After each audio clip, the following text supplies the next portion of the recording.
अस्सलाम वालेकुम सजनों ते बेलियो सुनाओ क्या हाल ने वालो उम्मीद करे ना सारे बिरा खैर मेरे ना हो तो ठीक ठाक हो बिस्मिल्लाह पढ़ के जनाब अज नी नवीं ते मज़ेदार वीडियो करने पाँ शुरू अज तुम वेखे कोसो जनाब मोढे ते रुमाल शा सट के अज जनाब करदे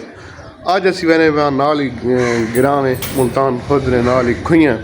उत्थे माशाल्लाह सब तो छोटे जड़े चाचू उन्होंने पकौते ने भी काम करे ने तकरीबन कसाइयां ने भी अज उन्होंने छोटे जे ठेके गिद्धे बाद शादी ने पकावने ने ते उन्हें अज अस सदा पे आओ जी थोड़ी वीडियो बनाओ पकाने ने भी तरीके तरीका दस्यो ते नाल थोड़ी इमदाद करो अज असी वजन लगे उत्थे खुइयां मोटरसाइकिल कड्ढे ने बिस्मिल्लाह भर के जनाब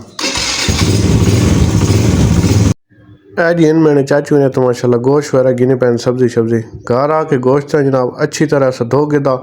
गोश्त धोने के बाद सब तो पहले सा काम किया प्याज फ्राई करके दिन उस तो बाद जनाब टमाटर जड़े इन्हें ग्राइंड करके अच्छी तरह मसाला तैयार करके पहले से पनसियाँ सालन प्याजा इन्हें सारा जनाब फ्राई करना छोटी कढ़ाई रखी क्योंकि छोटा जहा काम है फिलहाल एक डेग बनानी तो वड्डा सैटअप इंशाल्लाह होया तो तुम तकसीम तो वड्डे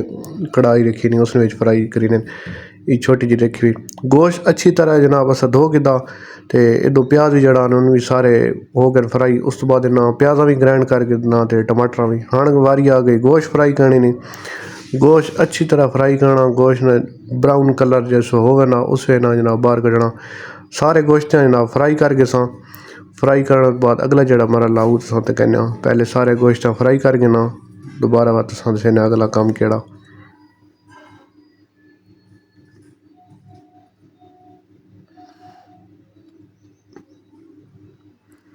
इन माशाल्लाह मैंने सब तो छोटे चाचू इन काम करे मिठाइयाँ ना भी काम करे उस तो बाद या हलवाइयाँ ना काम पकौते ने दूसरा कुर्बानी शानी है इन सारे काम करे कै बंद कोई काम करावना हो तो इन्हें रबता कर सकते हो इन्हें नंबर मैं दे सक तो सलाद वगैरह वो भी तैयार होनी पई तो गोश्त फ्राई हो गया हाँ अस चुल्ला शुल्ला रख दिता तो अग शग बाल दी अज माशाल्लाह मौसम बड़ा ज़बरदस्त है क्योंकि कल बारिश हुई धुप भी लेकिन इतनी महसूस नहीं होनी पई देग सब तो पहले अस घ्यो जनाब शामिल किया घ्यो थोड़ा गर्म हो गया उस तो बाद ही जरा ग्राइंड किए हुए टमाटर ते प्याज इन्हें सब तो पहले सिर्फ सट गिरना इन्हें अच्छी तरह जनाब इस घेन में भुनना सिर्फ घेन में और कोई चीज़ नहीं ऐड करनी इन्हें सब तो पहले सही अच्छी तरह सब भुन गिरना इन्हें सही उस तो बाद वारी आ गई मिसाले नहीं सब तो पहले अस शामिल किया कौरम मिसाला एक डब्बा वो गया उस तो बाद दोबारा से शामिल की लाल मिर्च रत्ती मरा जिसाने वो अस शामिल कर दी इस तरीके से कहने पे जरा देगी बनना शादियाँ ब्याह ते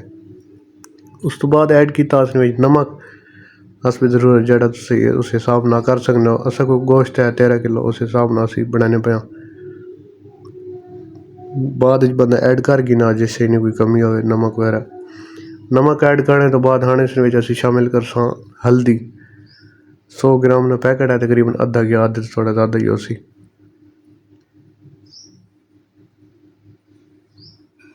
अस भी सफेदा चाह के थोड़ा बहुत हलाया मैं आखा चलो जी असी अपना हिस्सा गिना हाँ थोड़े तकने पे थोड़ा नाल चमुटन लग पे थोड़े जे पानी शामिल कर दो ताकि मसाला जड़ा नाल चमुटे नहीं सेके तो खाना बहुत औखा काम है शौक ही नहीं उन्हें जड़े पकौते पकैने अग्गी ने नेड़े खाड़ के खास कर गर्मियों सर्दियों तो बड़ा स्वाद आना लेकिन गर्मियों औखा उस तो बाद सारी मिर्चें थोड़ी बहुत साढ़ियाँ मसालियाँ चंगी तरह भुनी लानी जिस तई आई घ्यो जड़ा ना छोड़ सी उस तो बाद इसमें तुस वगा देना गोश्त ये माशाल्लाह बहुत जल्दी तैयार हो ना जरा फ्राई थी वे गोश्त होना युग टाइम नहीं गिना बिल्कुल दस्ती तैयार होना मसाला अच्छी तरह भुन के हाथ से ग्राइंड हो भी हो टमाटर वगैरह प्याज इन तुम भुन के वगा दो मसाले शाले उस तो बाद वगा गोश्त में चंगी तरह बोनी ला के सही बोनी लग वजे उस तो बाद जनाब पानी तुस अपने मुताबिक जरा जिस हिसाब ना रखना अगर पतला बनाना या कौरमा टाइप बनाना पानी न 2-2.5 जग इस लाइन पानी शामिल करके थोड़ी डिले अगर पकावना चंगा करके ताकि पानी थोड़े खुश्क हो वजे उत्ते ढक्कन रख के ज़रा दम ते पे रहे उस तो बाद अस हटा के दाण वारी आ गई चावल नहीं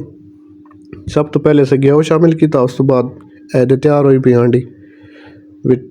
प्याज ऐड किए प्याजा सही करके ब्राउन कलर ना फ्राई करके उस तो बाद टमाटर मिर्चा बिरयानी मसाला इन सारे मसाले मिक्स है इन विच वगा देते ने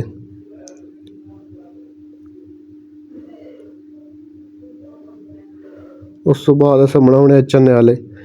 विच चने शामिल कर दो इस टाइम ते पहले ही चना भी ज़रा थोड़ा बहुत भुन गिनो मसाला शाला ते थोड़ा बहुत तैयार पहले मसाला तैयार हो सी इस तो बाद चावल ऐड हो सन इस सारे मसाले शाले शामिल हो गए इधर चावल ही उसे जबने रख देते हैं यानी तकरीबन आधा पौना घंटा चावल पहले मैंने जब छोड़े हाँ उस हिसाब ना पानी सलावना पानी 2-3 जग जड़े न उन ला के ज़रा उत्ते ढक्कन रख दिता ज़रा पानी थोड़ा गर्म हो वजे पानी गर्म हो सी उस तो बाद वात अस चावल शामिल कर दिसा चावल जो पानी निचोड़ के दो दा के चावल शामिल कर देते चावल आन थोड़ा बहुत इतने अलसइयाँ छुपता है सही जैसा थोड़ा बहुत पानी सुक गया सी उस टाइम ते आके असी दम ला दिसा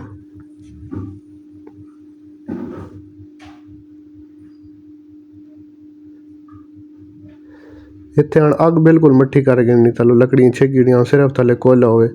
क्योंकि आने बिल्कुल नेड़े लगे पे दम ने टाइम आया पे नेड़े आया पे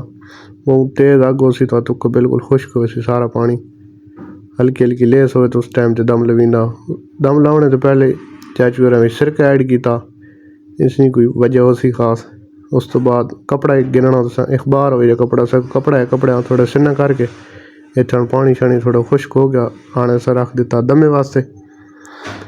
इदे असी तई रायता तैयार कर गिना रायता भी तो बिल्कुल रेडी होया पिया तैयार होया पिया ए माशाल्लाह दम पट्टा गया तो चावल की लुक चेक करो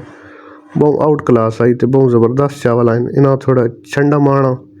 तई थलो जड़ा एक साइड तो पट्टे वजन ए तुसी तको दाना दाना बिल्कुल निखड़ गया तो बहुत ज़बरदस्त होए हाँ अस इतने जनाब सैटिंग बना दी रख दी जनाब चावल हांडी रायता सलाद ओके कर दिता दस्तरखान ला दिता हाँ उन्होंने वारी खाने नहीं होना आसन तो कैसन वीडियो पसंद आई लाइक शेयर लाजमी कर